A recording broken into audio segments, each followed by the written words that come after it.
Енді оның құрметті қонағы Қазақстан Жастар Одағы халықаралық тәуелсіз илхам және Алаш әдеби сыйлықтарының лауреаты, құрмет орденінің иегері, көрнекті ақын Қасымхан Бегманов ағамыз.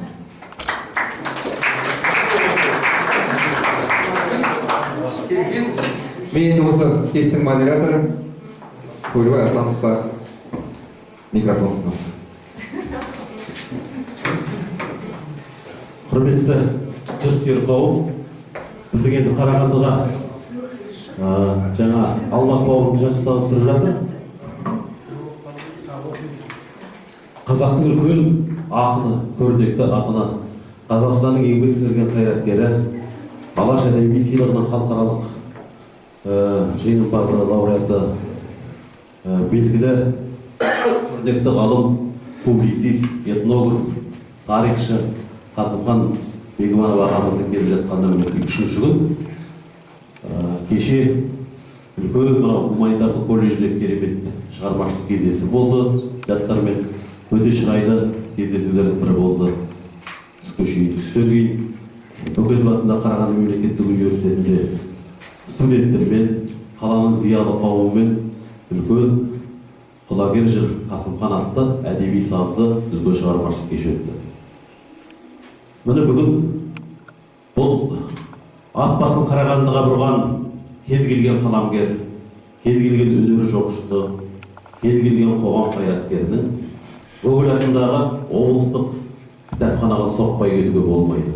Бұл жер біздің Қарағандының рухани ұйытқысы, ошағы.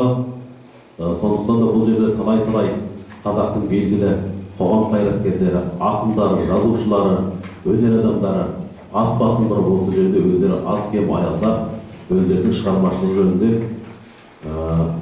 оқырмандармен жүздесетін. Бұл да сондай сәтті кездесулердің бірі. Қасымхан аға, қош келіпсіз. 3-ші күн Қарағандыда арқаға көктем әкелді деп еді, бүгін түнімен боран борап, міне әлі шықты ауылдан. Енді Қазақстан телеарнасы Егемен Қазақстан барлығы да бұл кісінің келгені туралы жариялап жатыр. Мынау жергілікті телеарналар, газеттердің барлығы осында. Сондықтан да бұл жерде ресми ештеңе болмасын, ақынмен жалпы ресми қатып қалған сценариймен жүруге болмайды.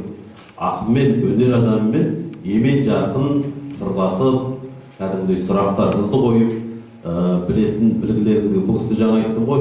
Кеше біздің Нұрсахан апамыз тарихшы, тарих ғылымдарының кандидаты, доцент, осы Қарағандының зиялы біздің ұстазымыз ғой.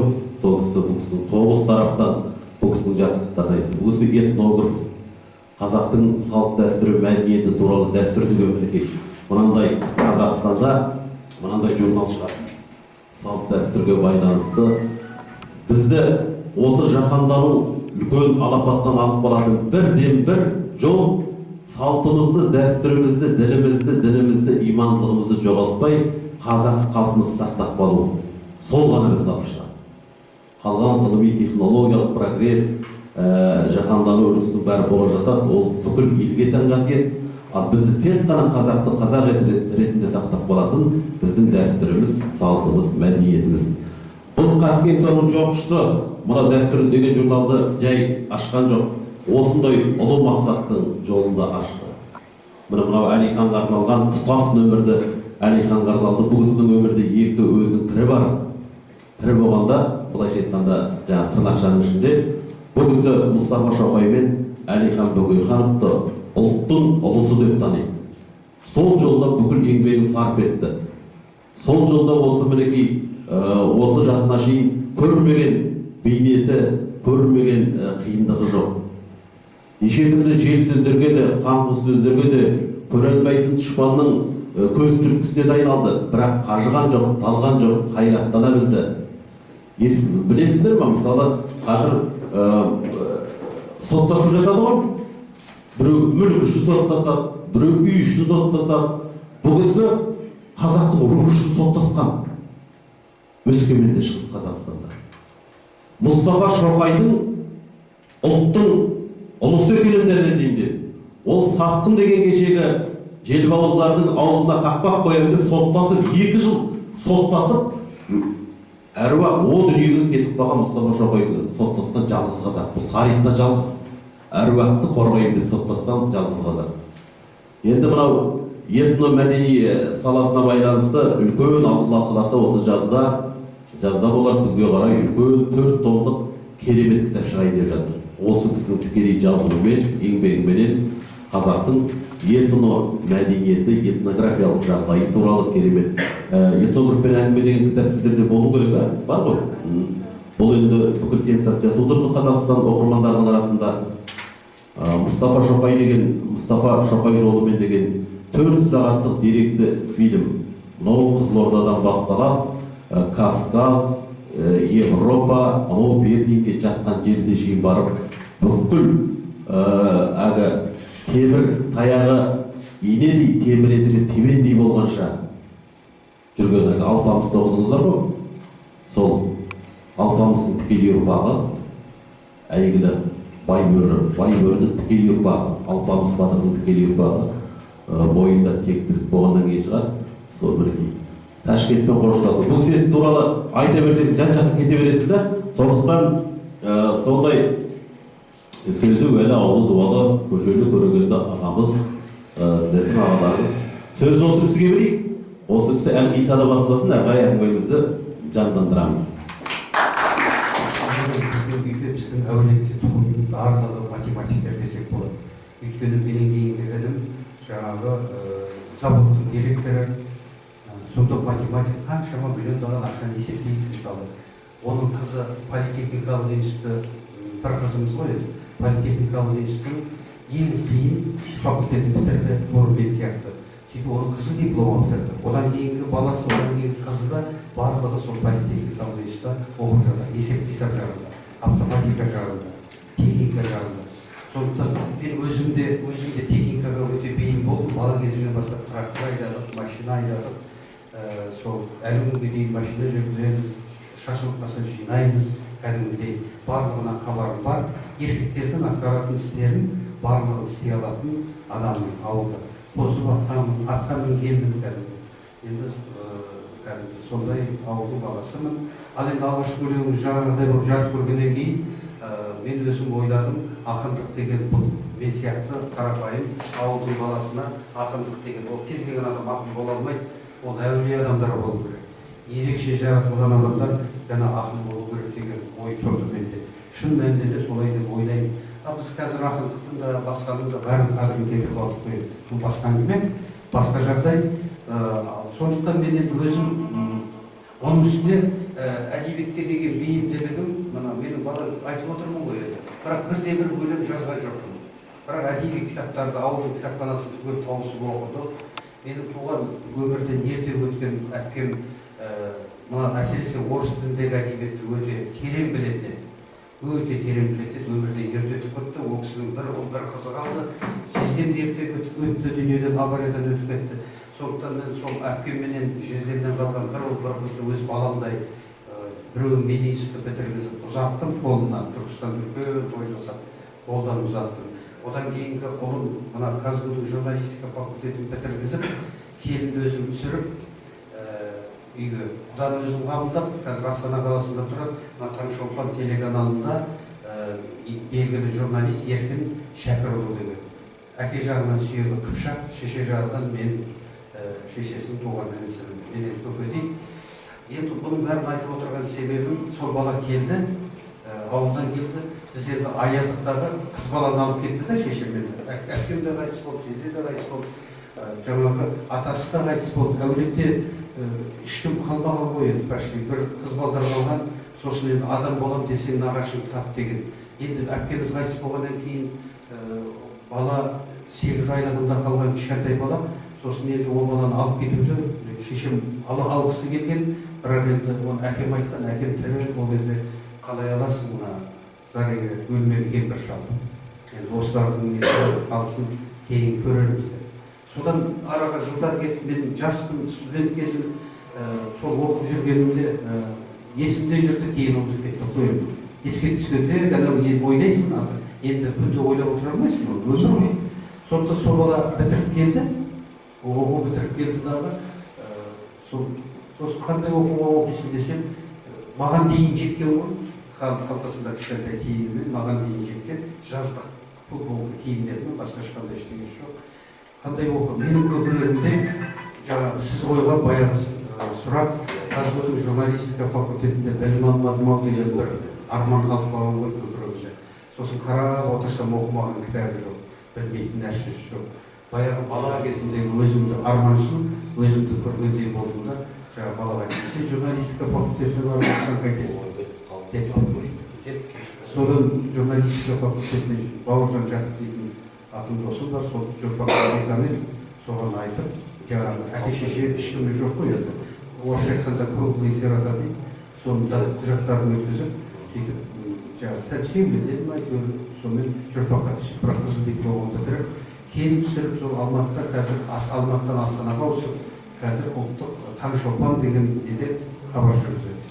Енді айтып отырғаным жаңа мен кеудемде қалған, мен сосын 75 жылы сонда да мына ақындыққа, мына журналистикаға деген есімдердің көңілім ауып тұрды дағы, сосын 75 жылы менімен бірге Түркістан Кентаудан 10 бала келдік Алматыға, оқуға келдік. Жанымдағы 9 баланың барлығы политехникалық институтқа документ тапсырды. Көбісі Тау-Кен факультетіне, Горный факультетіне тапсырды.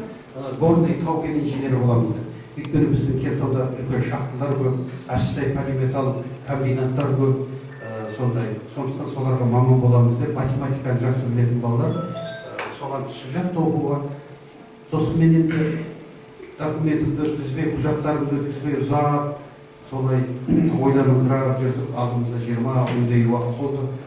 Журналистика факультетіне апарып құжаттарымды 75 жылы өткіздім.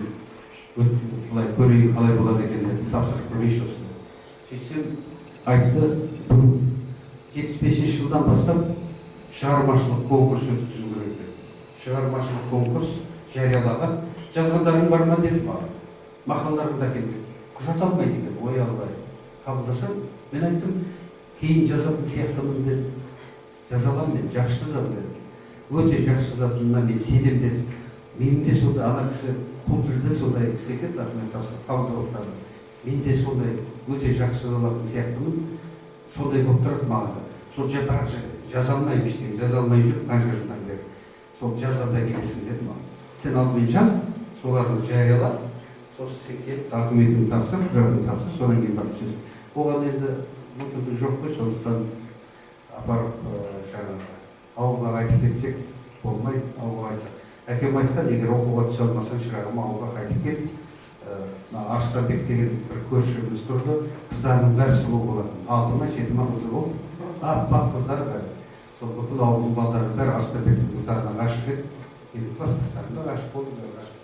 Сол айтты әкем, мына Арыстанбектің қызының бір қызын алып берем ауылға, қайсаң қайт деді. Сол Арыстанбектің қызын алғым келмеді, ауылға қайтқым келмеді. Сөйтіп барып, мына политехникалық институтта қарап жүріп, балалардың бәрі ауылдан елден келген достарымның барлығы Тау-Кен факультетіне, мұнай факультетіне тапсырған документтер. Мен олар арнайы дайындалып келген, соған түсеміз деп дайындалып келген. Мен қай факультетте, қай мамандықта бала аз деп іздедім. Недобор дейді орысша.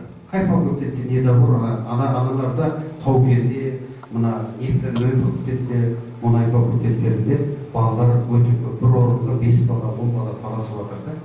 Сосын мен қарадым, мамандықтар бойынша технология машиностроения, 2 мамандық бар екен, машиностроительный факультет, металлургический факультет екен. Сол металлургический факультеттің 2 мамандық бойынша жаңадан ашылған екен, 75 жыл ашылған. Бірінші мамандық технология машиностроения, екінші мамандығы технология машиностроения, обработка металлов давления. Осы 2 мамандық, соның ішінде де жаңағы обработка металлов давления деген мамандыққа адам 10 бала тапсырған, әлі 40 бала алады екен. Мен соған документімді ең соңғы сағатта тапсырдым. Сөйтіп 2 сағаттан тапсырып, адам аз сүйемелдеп өздері. Жаңағы диктант шығарма жазудың орнына мына ұлттық мектеп бітіргендерге бізге диктант жаздық деген сияқты. Сөйтіп политехникалық институт студенті болдым, оқып кеттім. Бірақ 4-ші курс оқып жүргенімде тұңғыш өлеңдер кітабын, 5-ші курсқа көшкен жылы тұңғыш өлеңдер кітабын жарық көрдім. Жұмекен Нәжімеденов деген қазақтың ақыны жабық рецензия жазды.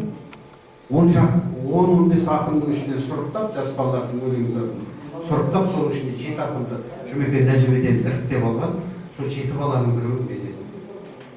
Сөйтіп 80-ші жылы мен 80-ші жылы политехникалық жаңағы айтқан факультеттің дипломын жаздалдық қой, енді жаздаласын, ал мен ерте көктемде тұңғыш өлеңдер жинағып шықты. Ол мына жерде жоқ екен, Бастау деген атпен шыққан. Сонда алғы сөзінде аннотациясында жазылған. Қасымхан Бегманов политехникалық институтының студенті.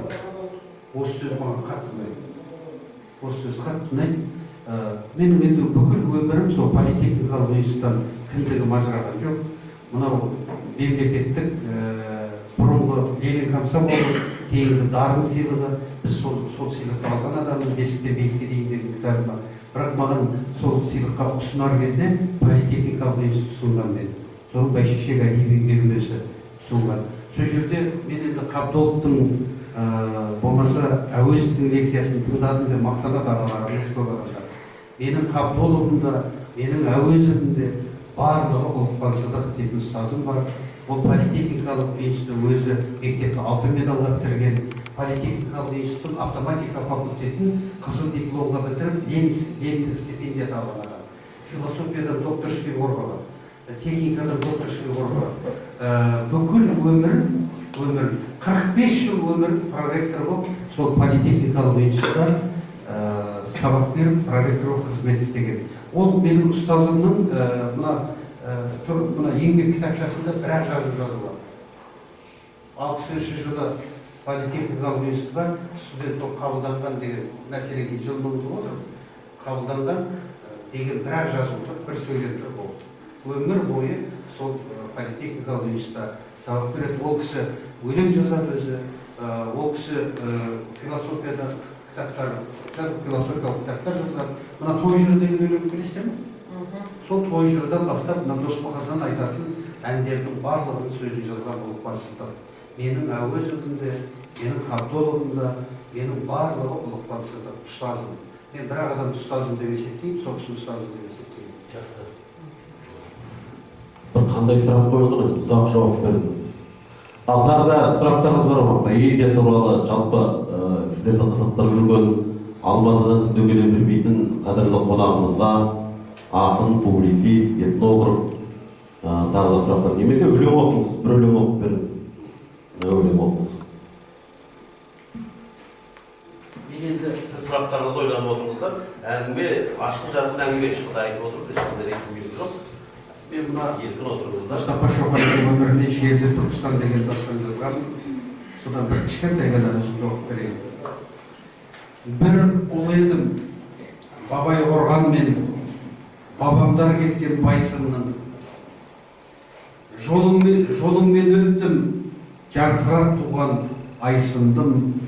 Қай жырым менің үзілді, ұшына барып, қай шыңның жабылып бәрің, соңына оның түсердей жолыңды кес бол, қайсыңның. Дүниені кезіп, архив ақтарып, сары қағаздарға үңілдім. Сұқсырдай мынау сөмпейген сұрқыңнан сотта түңілдім. Сорақы болдау бүгінгің Құлжабайұлы Мәмбетке барып жүгіндім. Баурайында гүл аңқыған қолаттың шолтаң етіп өте шықтау шолақ күн. Құдайдан да қорықпай Мұстапа дайын асылдың. Ғайбат сөздерді соңынан қалай бораттың. Болмаса тек еліккен бірір ессіз қайықсың. Бүгін кесті ұрпақты саған сенер деймісің. Қарышта қарыш шайнасып, ұлы тарихшымен оңашада ойласып, қара қазанға қойдасып, Мұстапа Шоқай жолымен өткенде жүріп көктемде, алысқа шапар шеккенде, құс ұшырып төбемнен, ит қосқанмен топтасып, ана иттермен соттасып, мына иттермен қоштасып, тамтығым қалмай кетсе де, тағдырымды шеше тұғын сотта да сыр берместен өткенмін. Шуағына шомылып, сол бір күз бен көктемнің, талқыға түскен таршақта бұлт ете қалды солаған. Жүрегі оның жаралған екен қоладан. Намысымды таптаған, ортаңнан сенің таппаған, әділдікпенен бақытты табан ба бар молада. Бұл енді Өскеменде Мұстапа Шоқайдың сол өткен сотта жеңіліп, енді 100 мың теңге маған қаражат төледі, кеше 200 мың теңге деп айтыппын, 100 мың теңге, мен оған 5 миллион теңге не қойғам, төлесін деп, айтып қойған Мұстафа Шоқайға жала жапқан үшін, бүкіл газетке жазған үшін, солай. Қазақ деген халықтан бірінші менен, бірінші қазақ деген халықтан, содан кейін менен кешірім сұрау керек деп условия қойдым. Орыстың шариғи журналистеріне өскенде. Егер сендер менің халқымнан, менің бабамды қаралағандарыңыз туралы, мына газет, өзіңіздің газетіңізде басқа сөз бетінде кешірім сұрамайтын болсаңыздар, мен сіздермен сотта кездесемін деп интернетте айтыстым. 1700-дей адам маған қарсы ғайбат сөздер жазды. Кешке таман жатқанда ештеңе жоқты, таңғы сағат 5-те тұрып, поштамды ашып қарасам, 1700-дей. Мен барлығын көшіріп алып, қазір экспедициядан кейінгі өмір деген кітап жазып жүрмін. Мына кітаптардың барлығы өмірім, күнім, уақытым аз, жоқ. Сондықтан, өйткені экспедициядан кейін көрмегенім жоқ. Экспедицияға дейін кірмеген есігім жоқ. Мынаған көмектесесіздер, осындай дүниелер істейін деп едіңдер. Сол экспедицияның нәтижесінде мына кітапты аласыз балалар. Мына кітапты жаздым, мына кітап шықты қазаққа. Мұстафа Шоқай жолы берді. Кітап, мынау менің жасаған карта, мен жүріп өткен жолдың картасы. Қанша мемлекетке бардым, Мұстафа Шоқайдың қорғадым, сотта қорғадым, сотта түстім. Сосын енді отқа түстік, сотқа түстік. Әңгіме онда да емес. Оны міндет қылуға болмайды. Әңгіме сосын маған мынау тарихшылардың жабылғанында. Мұстафа Шоқайды жекеменшікке шығарып алды. Тарихшылар болды. Сен бұл тарихшы болып Мұстафа Шоқайдан нең бар деді. Өздері мына Қоқандағы Түркістан мұхтариятына барып көрмеген. Қоқан дегенде көп ақшаның керегі жоқ. Ташкентке жетсеңіз, ары қарай автобуспен жетіп аласыз. 64 күн Түркістан мемлекетін құрған Түркістан мұхтарияты деген керемет зданиясы әлі күнге дейін Қоқанның ортасында тұр. Соны барып көрмеген, өмір бойы Мұстафа Шоқайдан қорғап, нанын жеген адамдар ортамызда аман-есен сау саламат сыртымыздан өсек айтып жүр. Сұрақтарыңыз бар ма? Республикалық журналында мәселелер сол бізге басқаларға қарағанда сіз тереңірек білесіз, біз білмеген, естімеген, көрмеген қандай дәстүрлер бар, және сол Үндістан мемлекетіне барып қайтқан екенсіз. Ол жақпен салыстырған кезде қалай сізге жағдай? Үндістан? Ол енді дәстүр жайында. Иә, дәстүр жайында мен негізгі осы Қарағандыға сапарым дәстүр жағда ұлы этнограф жағда Бабалықұлының 100 жылдығына орай дәстүр журналының ұйымдастыруыменен дәстүр кеше бүгін ертең деген ғылыми жобамды іске асыру мақсатында мен осы Қарағандыға келіп отырмын. Қарағандыға келгендегі негізгі мақсатым сол. Этнографтармен кездесу, өлкетанушылармен пікірлесу, сирек кездесетін фотосуреттерді алу, сұхбаттар жүргізу деген сияқты. Мен енді Темірғали Аршабеков бауырыма алдын ала сұрақтарды беріп тастаған, барлық этнографтармен кездескен, бұл жайында ұзақ айттым. 8 жылдан бері, мына 8 жылға кетіп баратыр, дәстүр журналын шығарып жатырмын. 3 жыл бойы ай сайын шығарып едім. Қазір 2 айда 1 рет шығарып, 1 жылдық жазылу қоны 3000 теңге. Бұның жылдық несі 16-17 миллион теңгеге дейін барады. Бірақ енді ол ешқандай өз-өзі ақтамайды, бірақ мен өз қаражатымды салып, дәстүр жойылып кетпесін, ырым тиымдарымызды білмей өскен ұрпақ не болып жатыр, туған сәбилер шығындатып тірілгенде дәріханаға лақтырып кетіп жатыр, жаңағы өздеріне қол жұмсап жатыр деген сияқты. Мына қоғамда суицидке барып жатқан 10 молдаларымыз көме салады деген сияқты, $100 берсеңіз, 10 мың теңгеге. Сондай бір келеңсіздіктер қатты белең алып кетті. Қазақтың ұлттық психологиясы өзгеріп бара жатыр. Қазақтың мына әдеп 50 жылда ел жаңа дейді, салт дәстүрімізді ата-бабаларымыз жүріп өткен жолдан біздің бұлай ауытқуға ешқандай хақымыз жоқ. Ата-бабаларымыздың сұмдық ғылыми білімі болғандығы соншалықты мына болжамдар жасаған. Болжамдар жасағанда мынау болжамдарды мына табиғатқа қарап зерттеген. табиғатқа, табиғаттың тосын құбылыстарына қарап, ертең қар жауады, 3 күннен кейін боран болады, 5 күннен кейін жылқыны былай айдау керек, табынды былай қарай неғылу керек деген сияқты мына далаға еге болып отырды. Қанша екі дипломны қалталарымызда бар, әлем кітап жаздық деп айтамыз халықтың алдында. Бәріміз шетімізден академикпіз, шетімізден профессор, доктормыз, бірақ ұлтымызға жөнді идеология бағыттар, жас ұрпаққа мына мемлекетшіл болуға, жас ұрпақ отаншыл болуға, патриот болуға ешқандай бір сондай бір жұмыстар, насихат жұмыстарын жеткізіп айта алмай жүрміз.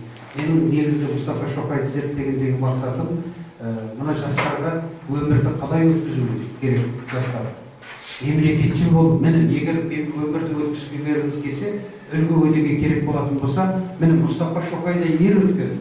Бүкіл өмірін арнаған, бүкіл туыстары, бауырлар шеттерінен барлығы қамалған, атылған, асылған, ешкім қалмаған. Соның барлығын біліп тұрып, саналы түрде осындай қазақ үшін тұтас Түркістан идеясын өзіне тоғыл ұстап, осындай жолға түскен таңғажайып адам бар. Біз өлгеннен кейін де мына қаншама уақыт өтті, көрде тірі жатқызбай отырмыз Мұстафа Шоқай. Артында бір ұрпағы жоқ еліміз. Орыс әйелі, жаңа өз алған жалғыз әйел, Мариям Горина, Мариям Шоқай 58 жылдан бастап Нұржан Сорманның қалашығында отырып, менің Мұстафам деген естелік жазды. Сол шешеміздің арқасында Мұстафа Шоқайдың иненің жасуындай кінәсі жоқ екенін түсініп, мен мына 8 мемлекеттен өтіп, пәлен архивті қарап отырып, соттасып, шапқа-шап ұрысып, айтысып, тартысып, осы солай бүгінгі аман есен мына аяғым кесек тастаса да аман есен сендердің алдарыңа жетіп отырмын. Аллаға шүкіршілік айтамын.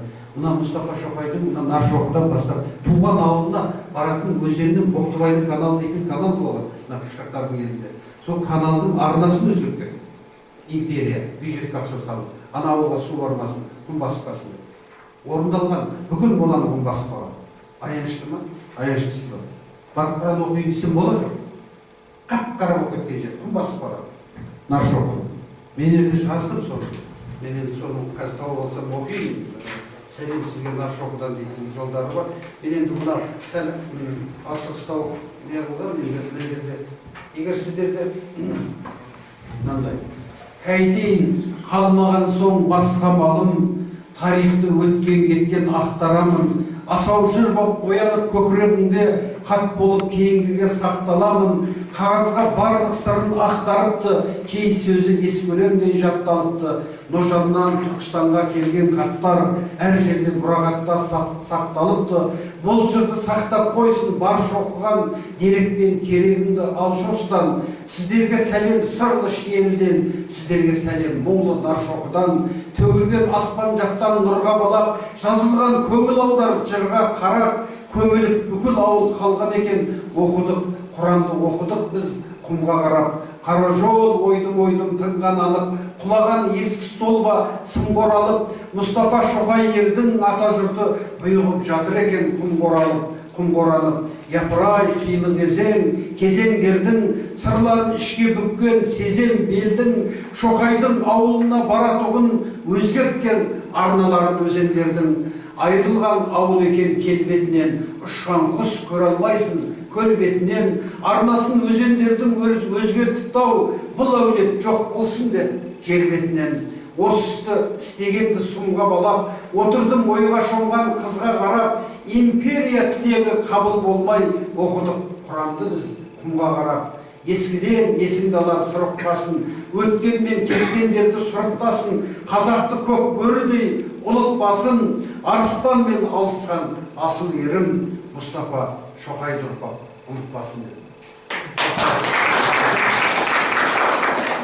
Ал енді айта беретін болсақ, Мұстафа Шоқай туралы әңгіме бір кішкентай немен бітпейді.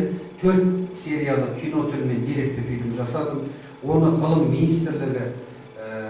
министрлігі мына орта мектептерде, вуздарда, суздарда барлық жерде тарих пәнінен электронды оқулық ретінде қосымша оқуға бағдарламаға енгізген.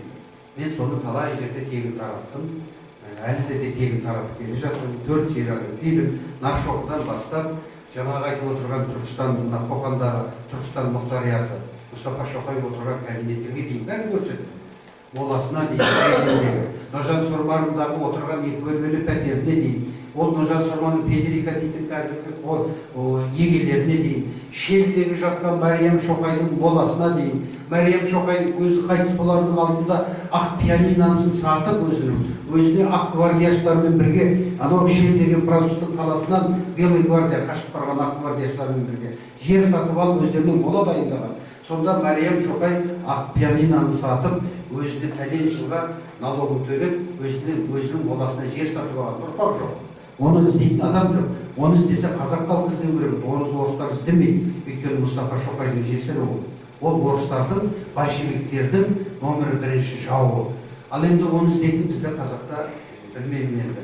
Ол мына біздің көптеген бауырларымыз тарих ғылымдарының докторы деген сияқты атақтарды қорғап алып, Мұстафа Шоқай тақырыбынан нандарын жеп, аман есен ортамызда сау саламат бақытты өмір сүріп жатыр. Ал енді оны ұрпаққа жеткізуіміз керек емес па? Керек, айтуымыз керек емес па? Айтуымыз керек. Маған жабылғандары бұл енді оның бәрі ұзақ әңгіме. Ол туралы мен жаңағы экспедициядан кейінгі өмір деген кітабында бір 201 беттей жазып қойған, кейін тоқталды. Мына соттағы процестер, мына кітапты шығара алмай қиналған процестер, жылаған түндері болды еркек басыменен. Мынандай кітап, мынандайсы болып жүріп қой. Қарашы. Қазір шашы түсіп қалған, анау Нұржан Сорманындағы бір шамалы келіспейтін суретін береді. Мынаны мен Питерден өзім тапқан сурет. 281-ші архив тұр. Жазып кеттім. Менің алдымда Шотбақова деген бір қарындасым барған жазбада. Шотбақова, сен кімсің Шотбақова деп мақала жазып іздеп едім. Енді оны таба алмадым кім екенін. Питердегі 281-ші делоны барып ашайтын болсаңыздар, Мұстафа Шоқайдың мына суреті бәрі тұр. Бұда Ташкенттегі бітірген оқу орны, оның Керенскиймен жолдастығы, оның анаяқтағы Діни деген газетте бірге істегендігі толып жатыр енді Шоқайдың өмірі. Сұрақ бар ма? Сұрақ болса сұраққа жауап берейік. Әйтпесе мен жаңағы маған берген 15 минут уақыттарыңызды осы тақырыптан өтіп кетуім мүмкін. Қайырып отырыңыздар. Өлең оқыңыз. Өлең. Енді ана жер, мына жерде оқымаған өлеңдерді оқиын. Бір-екі өлең оқып берейін, онда айналайын сендерге. Мынандай бір өлең оқып берейін сіздерге. Мына ислам әлемі деген әлемді бүкіл қазір жабылып, жексұрын қылып, сұмдық идеология жүріп жатыр әлемде. Мен қазір бір поэма жазып бітірдім, ол бұл жерде жоқ. Мына қашқындар туралы, босқындар туралы, мағажарлар деп қоямын деп отырмын, бітірген, Үндістанда бітірдім, көктемде соны жазайын деп жер бөлгенге барып жаттым, Керала штатында демалдым. Сонда жаздым. Мына сұмдық қой, теңізге адамдардың барлығын мына Сириядан қашып жатыр ғой, қашқындар қашып жатыр, теңіз арқылы мына Европаға жетіп жатқанда, соларды аулап аңсияды. Құмның ішінде специально жаңағы медициналық керемет мекемелерді қойып, жаңағы тап-таза қолғаппен киіп, андарды жатқызып, жақсылап жуындырып, жатқызып, бүйрегін алып, жүрегін алып, укол салып өлтіріп, мына адамның дене мүшелерін дүниесін сатып жатыр. Мен бұл мәселені адамдарды аулайды. Жап-жас қыздар қарындарын тіккен, жап-жас жігіттер теңіз лақтырып жібереді. Теңіз бар ғой, жалпы су мына былғаныш нәрселерді алмайды, қабылдамайды бойына. Мына өліктердің барлығын шетке сырып тастаған. Соны оқып жыладым. Керала штатында жаттым, соларды оқып келіп, бір 10 күннің ішінде жаңағы бір поэма жаздым. Ол поэма мен қазір тағы бір қарауым керек үстінен. Бірақ мына ислам әлемінде деген зорлық, сұмдық жүріп жатыр. Соның бір Каддафиді. Полковник Каддафидің 40 қызын өлтірді бірінші. Полковник Каддафи айтты: ессіздер, мен өлген күні мына бүкіл мұсылман әлемі сенің Европаның тас-талқанын шығарады деп айтты. Аманат Каддафи. Мен мына жерде сендер ұстап отырмын мынаны деп. Айтқаным келді ме? Қанша жыл өтті Каддафиді өлтіргеннен кейін? Құдықтың үстінде Саддам Хусайнды өлтірді. Оны бүкіл дүние жүзіне жексұрын көрсетті Саддам Хусайнды. Саддам Хусайн деген $1 миллион құдықтың үстінде бейшара. Бірақ кірпігін қақты ма? Өлерінің алдында. Кешірім сұрады ма? Сұрады ма кешірім ана кәпірлерден? Сұраған жоқ. Ол еркек.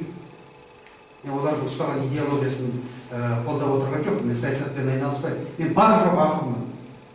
Бірақ сұраған жоқ, кірпігін қаққан жоқ. Еркек сияқты аспанға қарап, өзінің молитвасын, өзінің несін айтты да еркек сияқты өлді. Өлді ма? Өлді. Не болды? Не болып жатыр? Бағдат қайда? Баяғы. Ертек қайда? Баяғы ертек. Баяғы мың бір түн. Не қылды мына әлемде? Дүние не болып кетті? Біз не болып бара жатырмыз? Ал енді біз мына алашордашылар айтқандай, Әлекең айтқандай, Қазақстанға ие бола аламыз ба, бола алмаймыз ба? Әңгіме сонда. Мұстафа Шоқай түркі дүниесі тұтас болмаса мынау екі ел қарап отыр жалаңдап деген. Екеуінің де айтқаны келіп тұр ғой. Мен бір өлең оқуға тырысайын, осыны бір үлкен ақын жазушы айтты. Каддафиде нең бар дейді? Надан екенсің деді. Аға, сіз кешіріңіз аға деді. Бүкіл имам балалық кезден алған тәрбием, менің бүкіл төзімім бәрі бітті. Сіз дәл осы секундта бітті деді. Сізге бір сөз айтайын аға дедім, бетіне қарап. Айт деді, надан екенсің деді. Қасқаны бұрылып кетті. Білемін сіздер, өшсіздер, қан жоса болып үзіліп кеткен, Каддафи менен ыржақтап суретке түскен ессіздер мынау ғаламды жайлап барады, талқандап. Бораған оқтың алдында қорғансыз ару қалқанғап. Ессіздің бір шыныдан шығып кетердей, арада бер талтаңдап. Өлген патшаны жүгірді, аспақшы болып, арқандап. Есіме түсті-ау сол сәтте, баяғы Саддам Хусейн арқанды салған мойнына. Қара жер менен қанішер қанға тойды ма, түршіктіргендей денемді Либиядағы бүгінгі ессіз тоймына. Экрандардан қан шашқан сұмдық кім күткен, дүние мынау төңкерістерден дүрліккен, үмітін үзіп қарап тұр бала тірліктен, атыс шабыстан мұнаскерлер де сүрліккен, алаулап атар ақтаң мен жарқырап шығар күн күткен, түсіме кірді ағажем пештің түбінде. Қайран аруағым желеп жебеген, торыққан кезде демеген, түсіме кірді-ау шіркіндер, жылап ояндым, тағы бір күн бер. Айжамал ана аяулы, көңілі бәлкім қаяулы, жазалмай асау жырымды, тағы да көзім ілінді. Түсім бе, мынау өңім бе, мазаңдалдым ба сеніңде? Арада бері ауған ел, қос-қостап бие сауған ел, досым-ау біздің жан жүрегімізді ауырттау. Өзбекке сіңіп бір жола жиделі байсын, жаңа жол жақта қалған ел. Бозақтай мынау топырақ басқан, мұңлыда шерлі қаласын, қазақтың анау шетелге кеше сатылып кеткен баласын, шалдардың кәйтен жат-жұртта жылап, мәңгіге қалған боласын, созақтың анау қарата басқан, бабай қорғандай саласын, жиделі байсын, майдан талдайын даласын, ана Ташкенттің түбіндегі қауыршыдайын қаласын, есіңе түгі аласын. 18 мың ғаламат, ғалам кайтейін, жазалмай жанның жарасын, жанарға сыймай, қимай барасың, қамшы менен маңдайдан жібергендей тартып кеп, Қадекең менен тұмағандардан артық бек, бізден де ертең қаласың, түк көрмегендей боласың.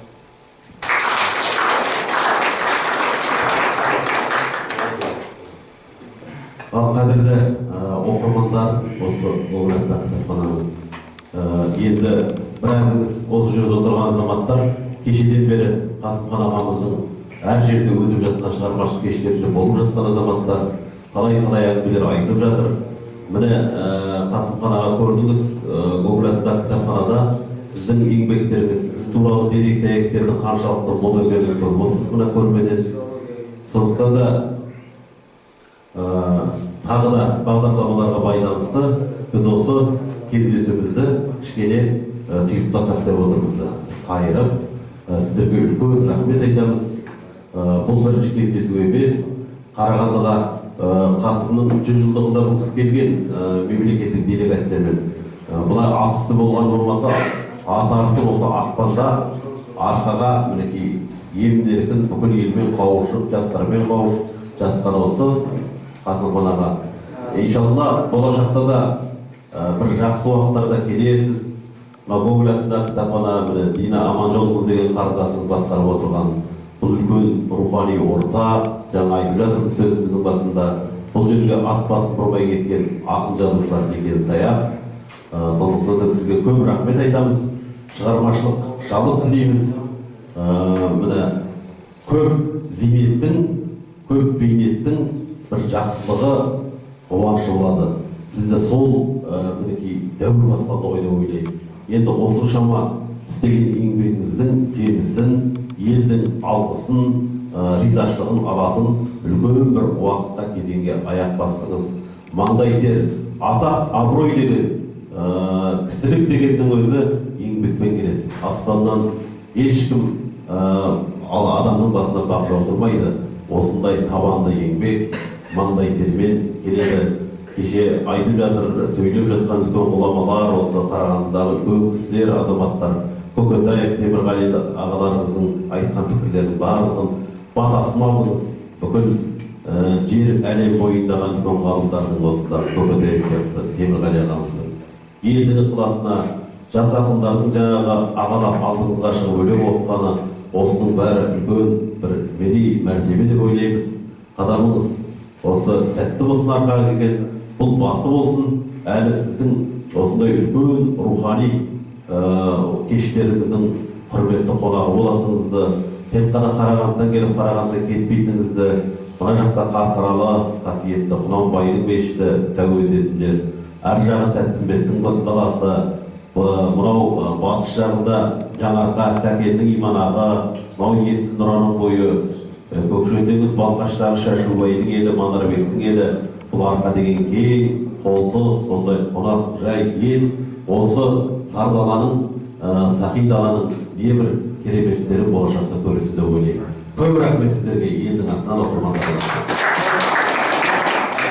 Бүйтуге бола ма? Кім дизайн? Бір суретке түссек, сосын мына суреттерді бар ғой.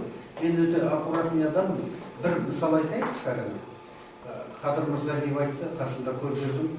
Кімнің Ғали Ормановтың кітабын қолжазбасын дайындап жатыр едім. А деген әріп қате кетіп қалды деді. Бір әріп.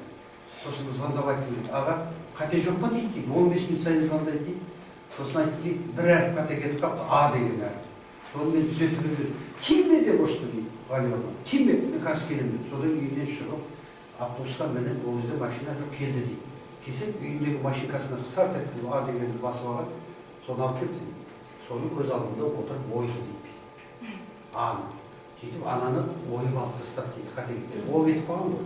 Соны әдемілеп жауып бастырып, кілейдеді дейді. Сосын ал енді ұрсап, өндіршін жібереді деп айтты. Не деген тәлім-тәрбие.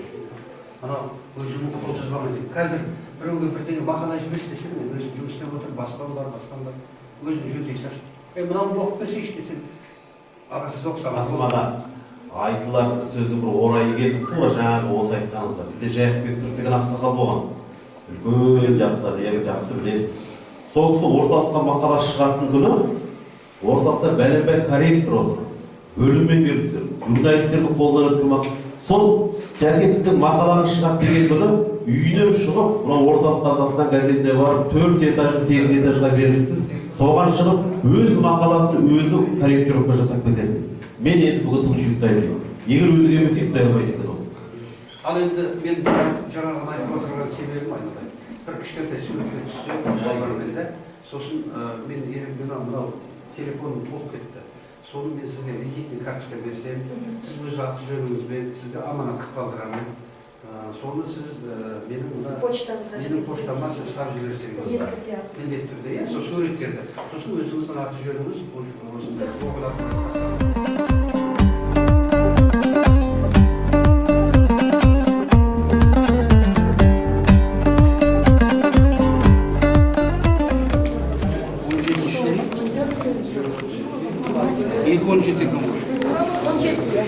бұлай деп жаздым айналайын.